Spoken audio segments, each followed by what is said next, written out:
Are you getting bored of not being able to go diving? The winter weather being cold and horrible and miserable? The lockdown stopping us doing anything, going seeing any of our friends?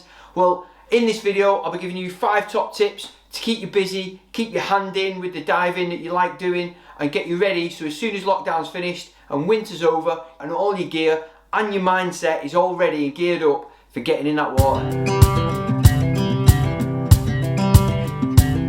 Hi, I'm Andy, Northern Diver, and welcome to another episode of this series of scuba diving tutorials where I'll be giving you 5 top tips to get your gear and your mindset ready for getting back in that water. If this is your first time here then, click the subscribe button below for us, that way you can see all the other content we've put out there, and at the side of that you'll see there's a little bell icon. Clicking that will give you a notification every time we post any new content. But you'll not be able to do that if you don't have an account. So up here I've posted a link that'll take you to a video that I've made. It'll take you 2 minutes to set up an account, and doing that I'll let you like, comment and subscribe to any channel and any content that you see on YouTube, and you might even want to set up your own channel, so that'll help you do that too. So tip number 1 then, go and get your dry suit, get your BCD out, give it a good hose and a scrub down, let it dry off. Re-grease the O-rings on your dry suit cuffs, re-wax the zip that's on there, and then let it dry out, stow it away nice and neat, ready to go diving as soon as we can. Tip number 2, so go and get your regulators and cylinders and check that the date stamp that's on there for when it's due to be serviced isn't too far away, because if it is and you can't dive for a couple of weeks or a couple of months anyway, go and bang them in the dive centre, get them serviced now, so when we can get back in the water, you can just take them straight in. You don't have to worry about getting them serviced, because everyone will be like, oh, lastminute.com, let's get them serviced. So they're forgotten. So if you get yours done now, it's ready to go as soon as we can get in the water. If you're not sure how to do that, I'll post a link to 2 videos that I've made up here.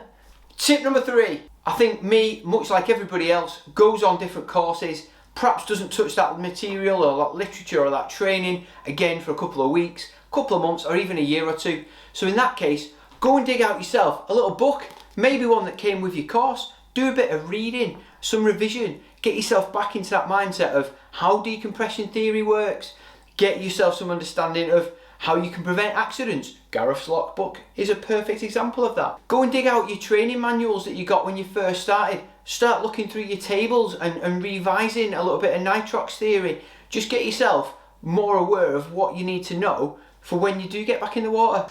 Tip number 4, this is one that I'm dead excited about. Flipping love planning and preparation and getting, the idea of going diving, getting all my mates together and we're going off to a dive site. Yeah, that's quite hard at the minute to plan an actual date and say that 2 or 3 of us are going to dive at the same place, because obviously lockdown with these sort of horrendous COVID times that we're in says you can't hang around with your mates, you can't touch, you can't smile, you have to stand still, blah blah blah. My most exciting bit about diving is getting all my mates together and planning a dive, whether it be around the kitchen table with a brew or over the phone or just chatting on the internet.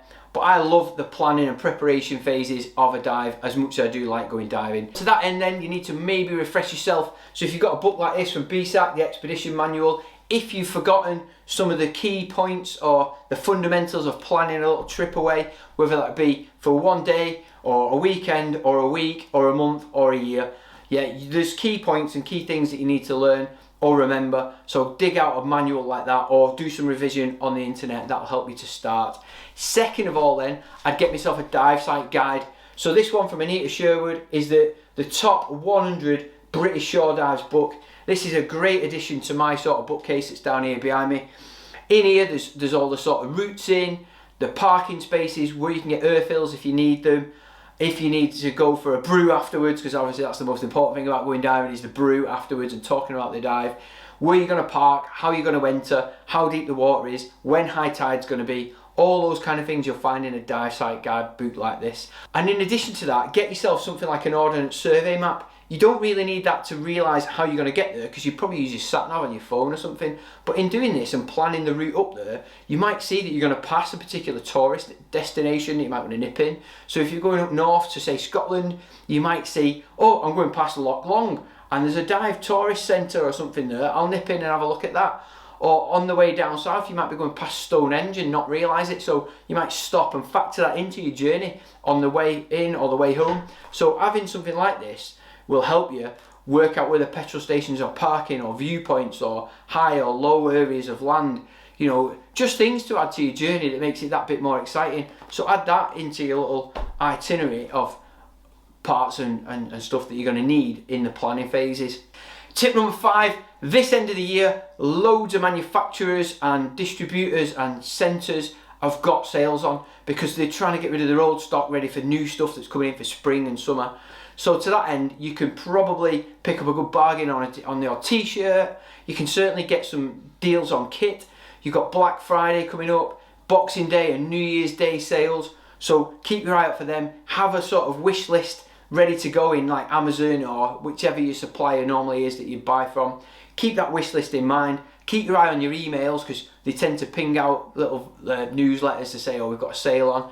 And then jump all over it. Get your wish list ticked off. Get all your old stuff either sold on Facebook Marketplace or Amazon or eBay or whatever, or put it in the bin. Or give it to your local dive club, even better, or the local dive centre is bound to have some people that are joining and can't really afford kit, so gift it to them. You know, it's nice to be nice, isn't it? So hopefully those 5 top tips I give you will keep you busy through some of these crap weekends that are coming up over the winter. Get your dive kit ready, get you in the mindset for going diving and excited again. As soon as this lockdown's done and COVID's slightly out of the way, obviously you can make more serious plans, but having these little things ticked and ready and prepped means as soon as you can go, it means you can go. So hope it's been of some use to you. If it has, please give me a thumbs up underneath. Don't forget to subscribe to the channel and see all the other content we've put out there. If you've got any questions or tips or other ideas that you might think of, that the top ideas that I've put out there perhaps aren't just enough, then leave them below. I'll get back to you. Thanks for watching. See you on the next one. See you on Insta.